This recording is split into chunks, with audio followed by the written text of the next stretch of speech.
दोस्तों नमस्कार। मेरा नाम पंकज टिटोरिया है और मैं पेशे से एक फिल्म एक्टर हूँ, डायरेक्टर हूँ, प्रोड्यूसर हूँ, एंटरप्रेन्योर हूँ, मोटिवेशनल स्पीकर हूँ। आज मैं आपसे बात करूँगा अपनी कहानी के बारे में। मेरा जन्म जो है मेरठ में हुआ और मेरे फादर जो थे LIC में ब्रांच मैनेजर थे। मेरे फादर ने बहुत स्ट्रगल किया। उनका सपना था कि उनके बच्चे बहुत पढ़ें और वो हुआ भी कि मेरी सारी बहनों ने पढ़ाई में बहुत टॉप किया, लेकिन मैं पढ़ नहीं पाया और अमिताभ बच्चन के चक्कर में मेरी पढ़ाई जो थी पूरी नहीं हो पाई और मैं मैट्रिक में फ़ेल हो गया। पहले साल फेल हुआ, फिर दूसरे साल फेल हुआ, फिर तीसरे साल फेल हुआ और इस तरह से मैं 3 बार फेल हुआ। पिताजी का सारा सपना चूर चूर हो गया और पिताजी ने मुझे बहुत मारा था। मुझे याद है कि मेरे पड़ोसी छुड़ाने आ गए थे कि जान से ही मार दोगे, फेल ही तो हुआ है। उसके बाद जब फेल हो गए तो क्या पापा ने कहा कि मेरा सपना था कि तुम IAS कराऊंगा, तुम्हें डॉक्टर बनाऊंगा और अब तुम किसी लायक नहीं हो और अब तुम्हें ऐसा करो कि इंश्योरेंस में LIC में चपरासियों में लग जाओ। तो मैंने कहा मैं चपरासी नहीं बनूंगा, है ना। और फिर फादर ने कहा कि अब क्या करें तुम्हारे साथ, तुम्हें क्या कराएं। तो मेरे फादर ने मुझे कुछ बिज़नेस कराए, रेत रोड़ी बदरपुर का बिज़नेस कराया। उसके बाद में वो भी नहीं चला क्योंकि हम कर नहीं पाए। उसके बाद में हमारे फादर जो थे बीमार हो गए, वो बिस्तर पर पड़ गए और सारा पैसा ख़त्म हो गया। तो घर में बहुत तंगी आ गई। अब जब आदमी पढ़ता नहीं है तो कुछ ना कुछ तो मुसीबत आती ही है। तो उसके बाद में क्या हुआ, जब घर में ज़रिया नहीं रहा आमदनी का तो मैंने छोटे मोटे काम किए। मेरे एक दोस्त थे, मैंने उनकी दुकान पर चाय का काम भी किया, चाय पिलाते थे, चाय बनाता था मैं। उसके बाद मैंने फिर कुछ कैसेट्स बेची साइकिलों पर, मैंने वो भी काम किया। तभी वो भी नहीं चला। उसके बाद में मेरे जिया जी जो थे वो एक बिजनेसमैन थे, उनके ट्रक चलते थे। उन्होंने कहा तुम पंकज को मेरे पास भेज दो और मेरे साथ काम कर लेगा, तो अगर कल को कुछ हुआ तो मैं इसको ट्रक लेके दे दूंगा। मैंने वहाँ हेल्पर का काम किया, वो भी मैं 4-5 दिन में छोड़ के आ गया। मैंने एक मिल में मजदूर का काम किया, 4-5 दिन वो भी काम किया। तो ऐसे मैं काम तो कर रहा था लेकिन मन नहीं लग रहा था, शायद परमात्मा को कुछ और मंजूर था। और उसी दौरान मेरठ में एक फ़िल्म बनी और मैंने उस फिल्म में काम किया। वहाँ मेरी मुलाकात एक मेरे दोस्त से हुई जिसका नाम था सुशील कुमार। वो उनके जो बड़े भाई थे वो कांग्रेस के राष्ट्रीय अध्यक्ष थे और वो अमिताभ बच्चन के दोस्त थे। तो उन्होंने मेरा एक नाटक देखा, राम रहीम, और नाटक देखने के बाद बोले कि अमिताभ बच्चन मेरे दोस्त हैं और तुम बम्बई जाओ, तुम अच्छे एक्टर हो और तुमको काम मिल सकता है। तो ये सोचकर मैं उनकी चिट्ठी लेकर अमिताभ बच्चन के नाम 87 में मैं मुंबई आ गया। और उससे पहले मेरी मुलाकात अमिताभ जी से हो गई थी और हमने डिसाइड किया था कि हम शादी करेंगे। और अमिताभ जी एक पेस्ट कंट्रोल के ऑफिस में जॉब करती थी और उन्होंने कहा तुम जाओ बॉम्बे और मुझसे जो होगा मैं तुम्हारी हेल्प करूंगी। तो मेरे फादर बिस्तर पर थे, घर में कुछ भी नहीं था और मैं 3,900 रुपये लेकर मुंबई आया 87 में। और जब मैं यहाँ आया अपने दोस्त के साथ में, जो मेरे फ्रेंड थे, उनके साथ में मैं स्पोर्ट्स का काम करता था। मेरठ से हम लोग स्पोर्ट्स का सामान लाते थे और यूपी अपना VT स्टेशन पे हम लोग फुटपाथ पे सामान बेचते थे। तो वहाँ से मेरा जीवन शुरू हुआ। और जब मैं अमिताभ बच्चन के चिट्ठी लेकर उनके घर पहुँचा तो मुझे 1 महीना लग गया उनसे मिलने में और अमिताभ बच्चन का समय नहीं मिल पाया। तो मुझे ये समझ में आ गया था कि अमिताभ बच्चन की चिट्ठी काम नहीं देगी और इस तरह से मैं अपना थिएटर में लग गया। मैंने इप्टा थिएटर ज्वाइन किया जहाँ मेरी मुलाकात विजय प्रकाश गुप्ता जी, जो आज बम्बई के बहुत बड़े डायमंड हैं, हिंदुस्तान में बहुत बड़ा नाम है, उनसे मेरी मुलाकात हुई। और तो इस तरह से मेरा जीवन शुरू हुआ।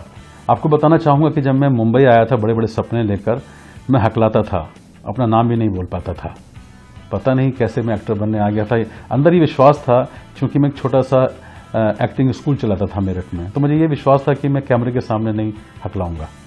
फिर मैंने इप्टा थिएटर ज्वाइन किया। वहाँ पता चला कि तुम बोल नहीं पाते हो, तो मुझे लोग रोल नहीं देते थे, मुझसे झाड़ू लगवाते थे, पान मंगवाते थे, बियर मंगवाते थे, लेकिन मुझे काम नहीं मिलता था। पैसे तो थे ही नहीं हमारे पास में, कभी कभी अमिता जी पैसे भेजती थी। फिर मैंने असिस्टेंट डायरेक्टर का काम किया। मैंने बहुत सारे डायरेक्टर्स को मैंने असिस्ट किया, तो वहाँ भी मेरा दिल नहीं लगता था क्योंकि मैं शायद उस काम के लिए नहीं बना था। हमारे पास कुछ भी नहीं था। मैं कभी इस लॉज में रहता था, कभी उस लॉज में रहता था। मैंने बम्बई में खून के आंसू हुए हैं, बहुत बुरा फेस देखा है। ओके, वहाँ मेरी मुलाकात जो है बहुत सारे दोस्तों से हुई इप्टा में। तो इस तरह से मैं छोटे मोटे काम करता था। जी टीवी का पहला सीरियल 92 में आया था, जब जी टीवी लॉन्च हुआ था, तारा सीरियल, उसमें काम किया। फिर बहुत सारे सीरियल्स मैंने किए। तो 7-8 साल मैंने बहुत सारे सीरियल्स में छोटे मोटे काम किए। लेकिन हमारी हालत बहुत ख़राब थी। हमको 98 में जब एक फिल्म आई सरफरोश, उसमें मैंने काम किया। वो सरफरोश फिल्म में काम करने के बाद मेरी थोड़ी बहुत पहचान हो गई थी। और 97 में मेरे 3 सुपरहिट सीरियल, ये शादी नहीं हो सकती, महायज्ञ और सीहॉक्स, मैंने उसमें काम किया। मेरे बहुत अच्छे रोल थे, मुझे काम अच्छा मिल रहा था। लेकिन परमात्मा को शायद कुछ और मंजूर था। हम लोग एक रूम के फ्लैट में रहा करते थे, जो अमिता जी को, हाँ, इस बीच में हमने शादी भी की और अमिता जी का जॉब लग गया था। और उसके बाद अमिता जी ने ट्रांसफ़र लिया। 92 में अमिता जी यहाँ बॉम्बे आ गई थी। तो उनके आने के बाद हमारी ज़िंदगी थोड़ी सी अच्छी हो गई थी। लेकिन स्ट्रगल बहुत था, क्योंकि अमिता जी की सैलरी उतनी नहीं थी। ओके। और आप जानते हैं बॉलीवुड में जब हम जाते हैं तो बहुत सारे ऐसी आदतें होती हैं जो हमारे पीछे लग जाती हैं, है ना। तो हम लोग ड्रिंक भी करते थे, है ना। तो ये हालत थी, पैसे थे नहीं हमारे पास में, तो हालत बहुत ख़राब थी। जब मेरी फिल्म सरफरोश आई थी, उन दिनों हम लोग हमारे बहुत क्राइसिस चल रहे थे। ओके। तभी हमको किसी ने ये बिज़नेस बताया, और हमको जब ये अपॉर्चुनिटी बताई, तो मैं बिल्कुल देख नहीं रहा था, क्योंकि मैं ज़िंदगी में एक ही सपना लेकर आया था कि मुझे अपना ऑस्कर लेना है, मुझे फिल्में बनानी है। मैं ये सोच के मुंबई आया था। और जब मुझे ये बिज़नेस बताया गया, तो बिज़नेस में एक चीज़ अच्छी लगी। मेरी स्टोरी से थोड़ा सा आपको ये पता चलेगा कि मैं किस तरह का आदमी था और कैसे मैं इस बिज़नेस में आया। मेरे फादर के संस्कार थे कि नेकी कर कुएं में डाल। वो हमेशा कहते थे कि दूसरों के काम आओ।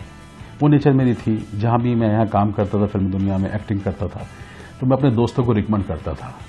ओके। तो वो नेचर थी हेल्प करने की। जब मैंने बिज़नेस देखा कि उन्होंने बताया कि ये बिज़नेस बहुत अच्छा है, इंडिया में लॉन्च नहीं होता ये बिज़नेस उस समय, तो उन्होंने कहा ये बिज़नेस आने वाला है। मुझे ये था कि मैं लोगों की मदद कर सकता हूँ, क्योंकि फिल्म इंडस्ट्री में मैंने बहुत सारे लोगों की मदद की थी, जबकि मैं खुद स्ट्रगलर था। लेकिन आपको जानकर शायद अच्छा लगेगा कि आज इंडस्ट्री के जाने माने लोग, बहुत बड़ी लंबी लिस्ट है, लेकिन कुछ लोगों के नाम लेता हूँ। आज अनुराग कश्यप का नाम सब जानते हैं।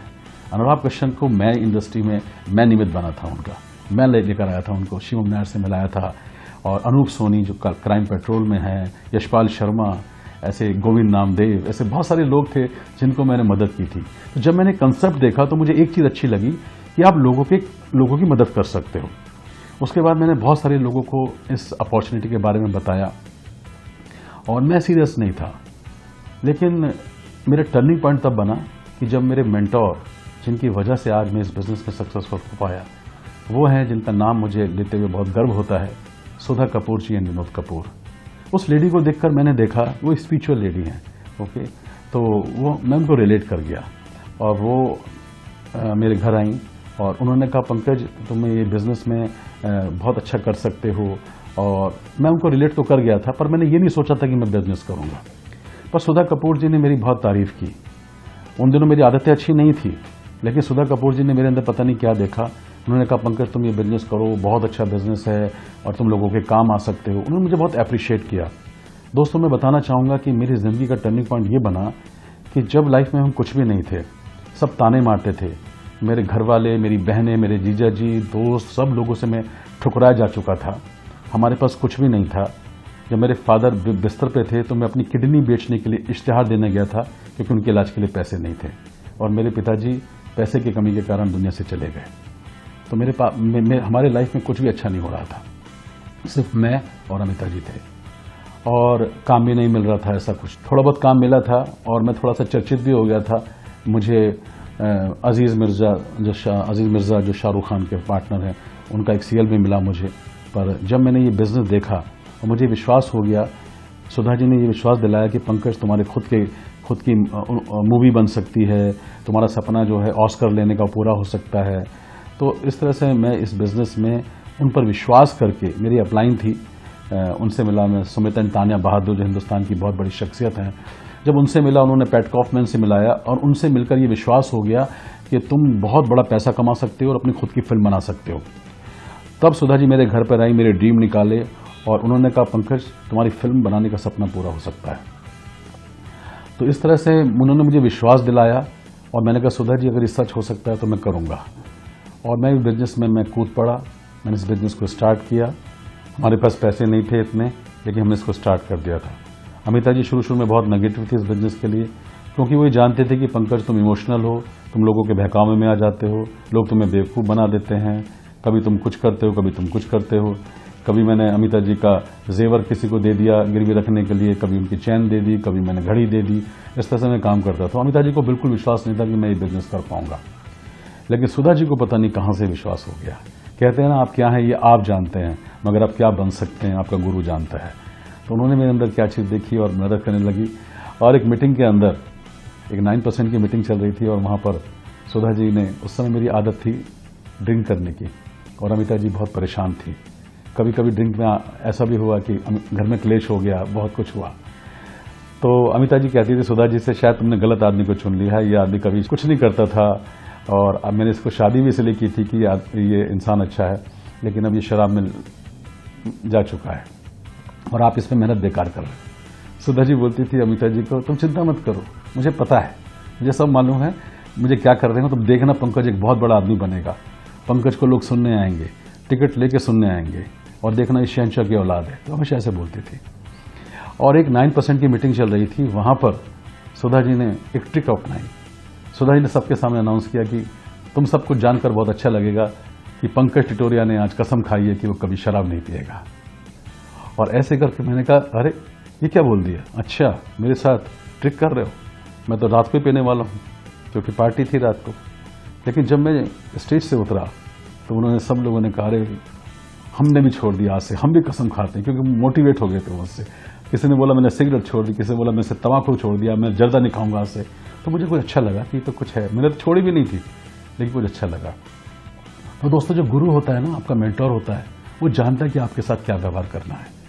तो उन्होंने शुरुआत की, वहाँ से बदलना शुरू हुआ, और फिर मैंने, सुधा जी ने हमसे कमिटमेंट लिया, और दोस्तों उसके बाद में फिर हमने पीछे पड़ गए। हमने बहुत मेहनत की।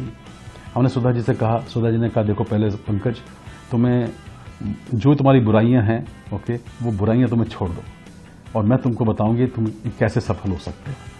सुधा जी घर आ जाती थी सुबह सुबह, उनके साथ में निकल जाता था, वो गाड़ी चलाती थी, मैं बैठता था साथ में। हमने बहुत प्लान दिखाए, हमने बहुत सारे प्लान दिखाए, स्टार्ट कर दिया था, और पीछे मुड़ के नहीं देखा। दोस्तों, मैं अपनी कामयाबी का जो सेहरा देना चाहता हूं, मैं क्यों कामयाब हो पाया। मेरे फादर अच्छे थे, मेरी बहनें सब पढ़ाई में टॉप किया था, है ना, लेकिन मैं मैट्रिक में 3 बार फेल हुआ, है ना, और मेरी ज़िंदगी, मुझे अंग्रेज़ी नहीं आती थी। जब मैंने ये बिज़नेस शुरू किया तो सुधा जी से पहला सवाल मैंने पूछा, इसमें अंग्रेज़ी तो नहीं बोलनी पड़ेगी। तो उन्होंने कहा, नहीं अंग्रेज़ी की ज़रूरत नहीं है, अगर तुम्हारा ड्रीम है तो तुम कर लोगे, तुम्हें ड्रीम की ज़रूरत है।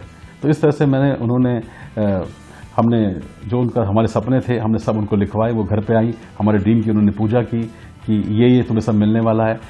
मैं कामयाब इसलिए हो पाया कि मैंने दुनिया की बातों की परवाह नहीं की। जब मेरे पिताजी दम तोड़ रहे थे, बिरादरी का कोई आदमी हमको मिलने नहीं आया, किसी ने मदद नहीं की थी, तो मुझे ये पता चल गया था कि कोई किसी का साथ नहीं देगा। लेकिन सुधा कपूर जी वो पहली लेडी थी जिन्होंने मुझे अप्रिशिएट किया और जिन्होंने ये कहा कि मैं तुम्हारी मदद करूँगी। मैंने अपने गुरु पर, अपने सुमित बहादुर पर एंड सुधा जी पर, उनके शब्दों पर विश्वास किया। उन्होंने जो मुझसे कहा मैंने वो सब कुछ किया। तो मैंने दोस्तों इस बिज़नेस में अगर मैं कामयाब हो पाया, मुझे क्या अच्छा लगा, इसमें ये अच्छा लगा कि यहाँ पर लोगों की मदद होती है, क्योंकि मैं खुद मदद करने वाला इंसान था। तो मुझे लगा कि वो कामयाब हो सकता है, वो कामयाब हो सकता है, उसको मदद मिल सकती है, वो अमीर हो सकता है।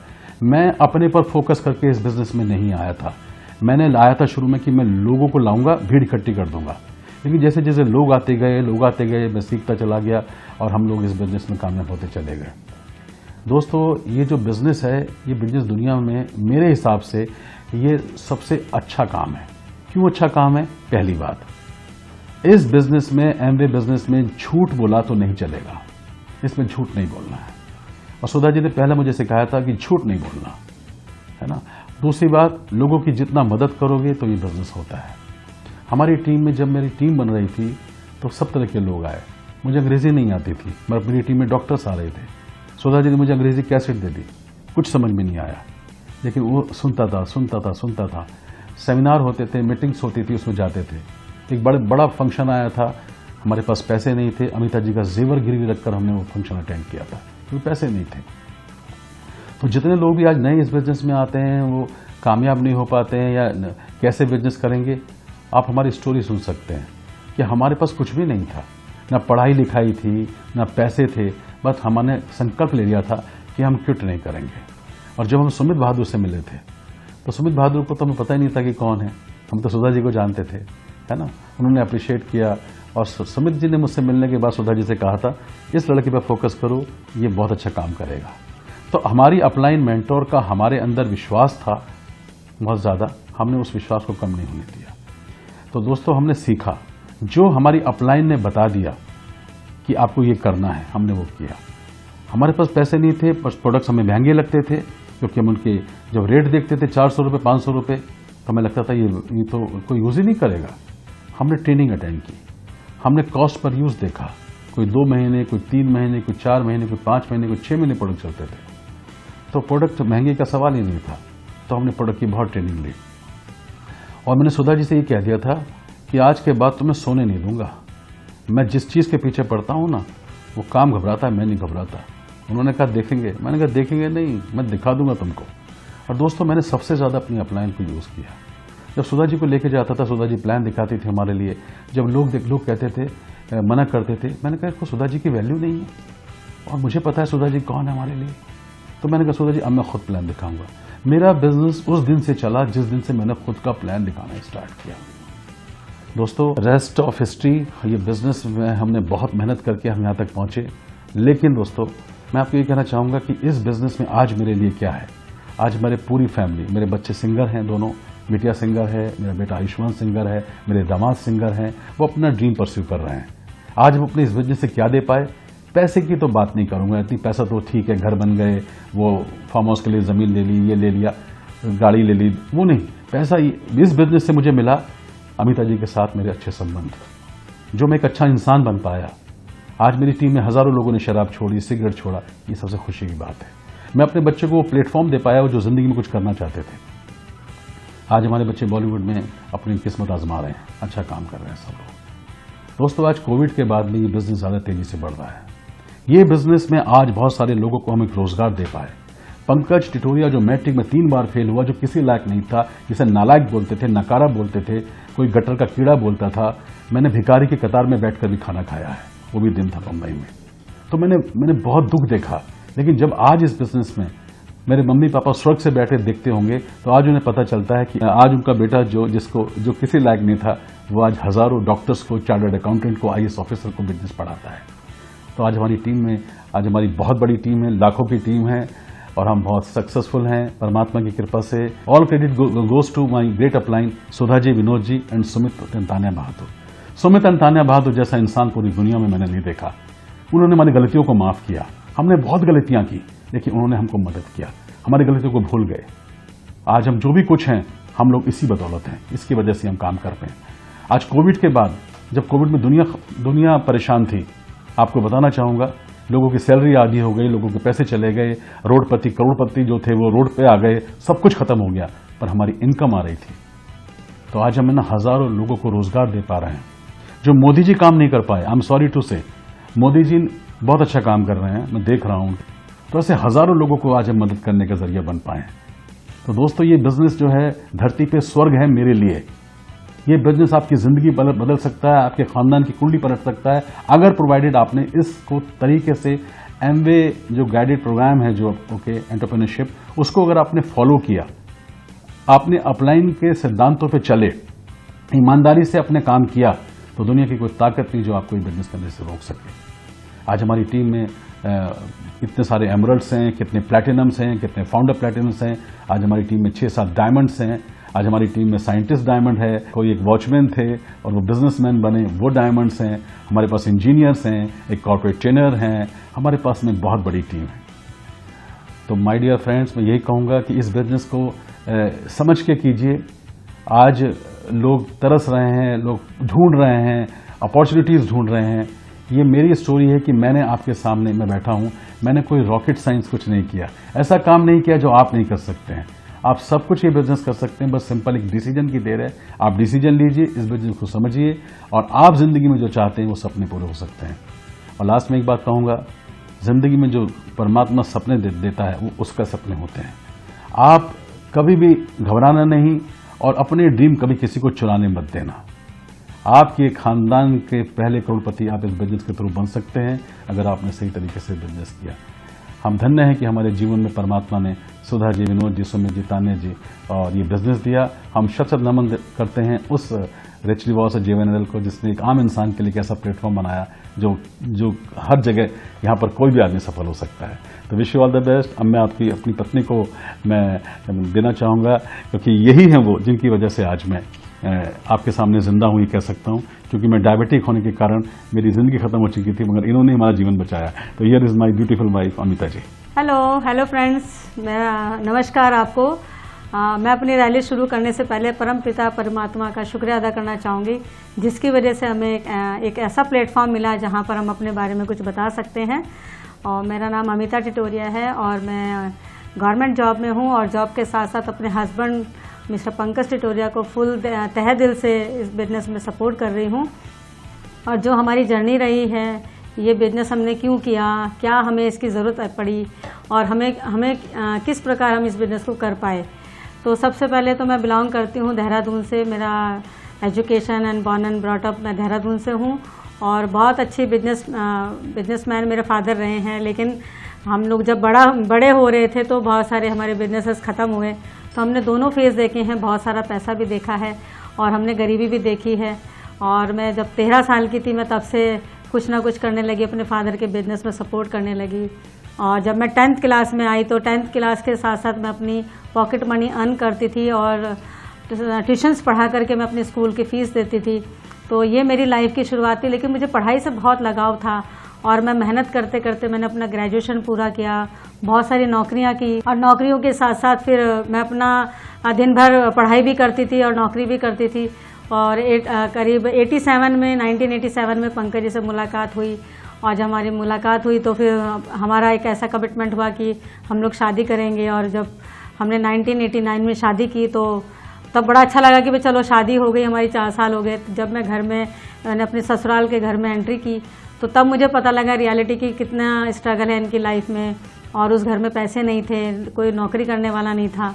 और जब मेरी मदर इन लॉ के साथ मेरा इंटरेक्शन हुआ तब पता लगा कि उनके बैंक में सिर्फ मात्र 25,000 रुपीज़ हैं, जो हमारे फादर इन लॉ थे, उनकी दवाइयों में खर्चा बहुत ज़्यादा होता था। तो उनके पास इतने क्राइसिस थे पैसों के, मैं बता नहीं सकती। और तभी पंकज जी और मेरा जब हमारी ये बात हुई और हम लोगों ने जीवन शुरू किया, तब ये ऑप्शन था हमारे पास कि हम करें क्या। ना तो मैं कुछ कर रही थी उस समय, ना पंकज जी कुछ कर रहे थे। तो फिर तभी पंकज जी के मम्मी वगैरह कहने लगे कि पंकज को ना एक काम करते, ऑटो लेके दे देते हैं। जब मैंने ये वर्ड सुना तो मेरे ना आंखों से आंसू आ गए। मैंने बोला यार, मैंने तो ये कभी सपना सोचा भी नहीं था कि मेरा हस्बैंड ये काम करेगा। तभी मुझे बहुत सारे बिजनेसेस के एक्सपीरियंस थे, क्योंकि ऐसे बैकग्राउंड से मैं आई थी जहाँ पर मुझे मालूम है कि बिजनेस कैसे होते हैं। तो उस समय मेरे को एक बिजनेस का आइडिया था पेस्ट कंट्रोल का। तब मैंने फिर अपनी मदर इन लॉ के सामने एक प्रपोजल रखा कि मैं ऐसे मुझे पता है कि मैं क्या कर सकती हूँ, तो आप मुझे अगर 7-8 हज़ार रुपये देंगे तो हम अपना करियर शुरू कर सकते हैं। तो मेरी मदर इन लॉ मान गई और उन्होंने मुझे हेल्प किया और हम लोगों ने लाइसेंस के लिए एप्लीकेशन दे दी। वो लाइसेंस मिल गया, हमें साइट वगैरह मिलने लगी और वो बिजनेस हमारा चल पड़ा।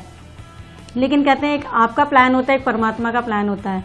उसी समय परमात्मा ने जो हमारे लिए प्लान करके रखा था वो कुछ और था। तभी ONGC से मुझे कॉल लेटर आया और उसमें मेरा सिलेक्शन हो गया। फिर मैं वापस देहरादून चली गई और मेरा ONGC में जॉब लग गया। और जब हम जॉब करने लगे तो 1 साल हुआ था, तब पंकज जी धीरे धीरे अपने स्ट्रगल को कम कर रहे थे और बॉम्बे में सेटल होने की सोच रहे थे।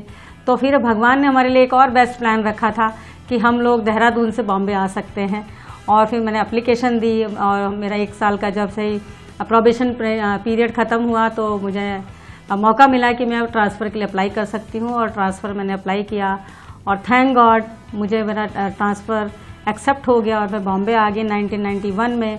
और मेरी यहाँ पर नौकरी मिल गई। फिर मुझे घर भी मिल गया ओएनजीसी के थ्रू, फिर मुझे एक बजाज चेतक भी हम खरीद पाए। तो हमारा जो स्ट्रगल था धीरे धीरे परमात्मा ने इतने स्मूथली ख़त्म करते चले गए हमारे स्ट्रगल, और हमें था best of the best opportunity मिलती चली गई। तब तक मेरी बेटी हो चुकी थी अर्शिमा, और जब हम बॉम्बे आए तो मेरा आयुष्मान होने वाला था, और 1992 में मेरा आयुष्मान मेरा बेटा हुआ। और वो यहाँ पर जब उसका जब जन्म हुआ तो हम थोड़ी सी और बेटर पोजीशन पे आ गए थे।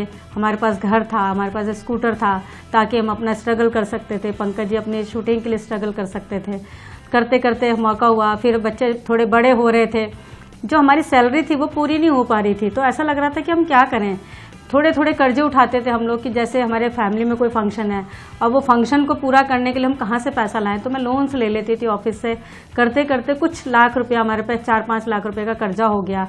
ये 1998 की बात है। थोड़ा सा लाइफ में भी फ्रस्ट्रेशन आने लगा कि हमारे पास इनकम तो बढ़ नहीं रही, लेकिन खर्चे बढ़ रहे हैं, और खर्चे अगर बढ़ रहे हैं तो हम इसको ओवरकम कैसे करेंगे। थैंक गॉड कहते फिर भगवान ने मेरे लिए एक बेस्ट अपॉर्चुनिटी रखी हुई थी, जो एमवे बिजनेस पंकज जी ने देखा, और पंकज जी घर आए एक्साइटेड होकर के। मैंने एक बिजनेस प्लान देखा है, और आज ना मेरे सारे सपने पूरे हो जाएंगे। मैं आपको घुमाने बाहर लेके जाऊंगा। जो शादी से पहले सारे सपने देखे थे, तो पंकज जी ने एक एक करके मुझे बताना शुरू किया। मैंने बोला कोई ज़रूरत नहीं है बताने की, क्योंकि तब तक इतना फ्रस्ट्रेशन आ चुका था लाइफ में, क्योंकि पंकज जी का जो लाइन थी वो टोटली डी ट्रैक हो गए थे। बिल्कुल जैसे डिरेल हो जाती ना गाड़ी, ऐसे पंकज जी हो गए थे लाइफ में। धीरे धीरे वो ड्रिंक करने लगे थे, सब चीज़ें हो गई। तो प्यार कहाँ था, वो खो गया था। बस ये था कि अब कैसे घर सरवाइव करना है, फोकस टोटली चेंज हो गया था। और लेकिन थैंक गॉड, भगवान कहते हैं ना there is will there is a way. परमात्मा ने वापस से हमारी ज़िंदगी को अच्छा लाने के लिए एमवे बिजनेस लेकर आए। और जब पंकज जी ने एमवे देखा तो मुझे बिल्कुल विश्वास नहीं हुआ। मैं बोली ऐसा आदमी कभी बिजनेस नहीं करेगा जिसने कभी नौकरी नहीं की हो, जिसे कुछ पता ना हो, वो कैसे बिजनेस कर सकते हैं। तो फिर जब इन्होंने मेरी मुलाकात कराई सुधा जी से, उसी दौरान हमारी ग्रेट अपलाइन आई हुई थी। ये तब की बात है जब एमवे इंडिया में आया नहीं था। ये अप्रैल 1998 की बात है। सुमित जी आए हुए थे इंडिया में, और उनके साथ उनके great upline lieutenant colonel Lew Regan साहब आए हुए थे, और उनसे मेरी मुलाकात हुई। स्पेशली इन्होंने रखी मीटिंग कि अमिता को अगर बता देंगे ना तो मैं करना मेरे लिए आसान हो जाएगा, वरना झगड़ा हो सकता है घर में। तो मुलाकात हुई। जब मैंने लेफ्टिनेंट कर्नल को सुना तब मुझे लगा ये इनकी तो जो प्रोफाइल है और जिस हिसाब से इनकी लाइफस्टाइल है, ये तो वाकई बहुत अच्छी है। काश अगर ये सच हो जाए हमारे जीवन में तो कितना अच्छा होगा। उस बात को लेकर मेरे मन में ना एक ऐसी एक कहते ना उमंग उठी कि भाई मैं इसके बारे में जरूर जानना चाहूँगी, है क्या चीज़। फिर सुधा जी के साथ बैठे, फिर सुमित जी ने थोड़ा सा हमें बताया कि बिजनेस क्या दे सकता है, क्या इसकी वर्थ है, एमवे है क्या चीज़, ये कैसे यहाँ पर इंडिया में आ रहा है, क्या लेकर आ रहा है। तो एक हमें होप दी गई, और उस होप के ज़रिए जो हमारे जीवन में बदलाव आया वो गजब आया। तभी फिर 1998 में एमवे लॉन्च हो चुका था। 5 मई को हुआ था लॉन्च, और हमारी जो ज्वाइनिंग है वो 6 मई 1998 की है। और जब हमारे पास हम लोगों ने बिजनेस को आया, जब उस प्रोडक्ट्स आए हमारे घर में, तभी 6 प्रोडक्ट्स होते थे इंडिया में, और 6 प्रोडक्ट से जब मैंने बॉटल देखी, बॉटल का साइज़ और प्राइस देखा, तो मेरे हाथ से बोतल छूट गई। उन्होंने उनको देख करके मुझे ऐसा लगा कि इतनी तो हमारी सैलरी नहीं है जितने बड़े हम प्रोडक्ट यूज़ करें। तो माइंड में वो एक्सेप्टेबल नहीं था उस प्रोडक्ट्स को लेकर, क्योंकि हमारा माइंड सेट कैसा होता है, बचत। तो उस समय मेरा बचत था कि मेरे सैलरी में गुजारा कैसे करना है। 3,500-4 हज़ार की सैलरी है, उसमें मैं इतना खर्चा करूँगी तो मेरी तो हालत खराब हो जाएगी, क्योंकि पंकज जी काम बहुत करते थे, पैसा नहीं मिलता था उस समय। और वो देखने के बाद माइंड बिल्कुल चेंज हुआ। फिर जब सुधा जी के साथ वो हमारी मीटिंग हुई, उन्होंने हमारे कुछ सपनों की बात करी, तो यहाँ पर जब एक होप दी गई, तो होप को पूरा करने के लिए सुधा जी ने एक चीज़ बोला, अमिता बताओ तुम्हारी ज़िंदगी में सपने क्या हैं। तो मैंने बोला मैं आपको क्यों बताऊं सपने, आप तो मेरी कोई रिश्तेदार नहीं जो मैं आपको सपने बताऊं। तो ऐसे करके मुझे बड़ा सस्पिशियस लग रहा था, लेकिन पंकज जी बोले नहीं नहीं बताना चाहिए सपने हैं क्या। तो फिर ऐसे करके उन्होंने हमारे कुछ सपने पूछे और फिर बताया हमने। तब मुझे लगा कि वाकई में ये कुछ चीज़ें अलग है कि जहाँ पर हमारे दिल की बात भी पूछते हैं और उसे पूरा करने के लिए भी हमारे साथ खड़े हैं। तो जब उनके बातों पर हमें विश्वास हुआ, उन्होंने हमारे कुछ ड्रीम निकलवाए, वो हमने वॉल पे स्टिक किए, और फिर हमें विश्वास हुआ कि ये पूरे हो सकते हैं। उसके बाद मैंने सारी प्रोडक्ट्स की ट्रेनिंग लेनी शुरू की, जो हमारी मीटिंग्स होती थी मीटिंग में जाना शुरू किया, हमारी जो भी पेस मीटिंग्स होती थी उसमें जाना शुरू किया। जो एक एमवे के जो फंडामेंट्स थे जो हमें सुनने को मिले कि वो यहाँ पर पूरे हो सकते हैं। आप फैमिली की बात कर सकते हैं, फ्रीडम की बात कर सकते हैं। आपकी अपलाइन आपको होप देती है, होप के साथ साथ आपको रिवॉर्ड भी मिलते हैं। उस रिवॉर्ड को पूरा करने के लिए आपको एक स्टेज भी मिलता है। माय गॉड, ये बिजनेस की जो पूरा हमारा देखने का नज़रिया था पूरा चेंज हो गया। 1999 में हम लोग ब्रांड न्यू फाउंडर प्लैटिनम हो गए थे। हमारा पहला ALS गोवा में था। सबसे बड़ी रिवॉर्ड हमें था। हम कभी शादी के बाद कभी घूमने ही नहीं गए थे, लेकिन थैंक गॉड एमवे ने फिर वो भी मेरे लिए इतना अच्छा डिज़ाइन करके रखा था। अमिता, तुम इतनी बड़ी ड्रीमर हो, तुम इतनी मेहनती हो, तो तुम्हारे लिए सब चीज़ अवेलेबल है। बस आपको उठ के एक स्टेप आगे बढ़ाना है, आपको अपने हस्बैंड का सपोर्ट करना है। और इस बिजनेस को करते करते हमें रिवॉर्ड्स पे रिवॉर्ड्स मिलते चले गए। और 1999 में हम लोग जब गोवा घूमने गए, वहाँ पे लेफ्टिनेंट ल्यू रिगन साहब ने हमारे साथ काउंसलिंग की और हमारे साथ जब बात कर रहे थे, हमारे घर का बजट बना रहे थे। माय गॉड, ऐसा कंप्लीट पैकेज दुनिया में कहीं नहीं हो सकता। मैं यहाँ पर एक मैसेज देना चाहूँगी, जो भी इस वीडियो को आज देखेंगे, जो भी सुनेंगे, उनको एक ही मैसेज देना चाहूँगी। ये जेन वाई हो, जेन जेड हो, कोई भी जेन हो, लेकिन उनके लिए बिजनेस सबके लिए कुछ ना कुछ है।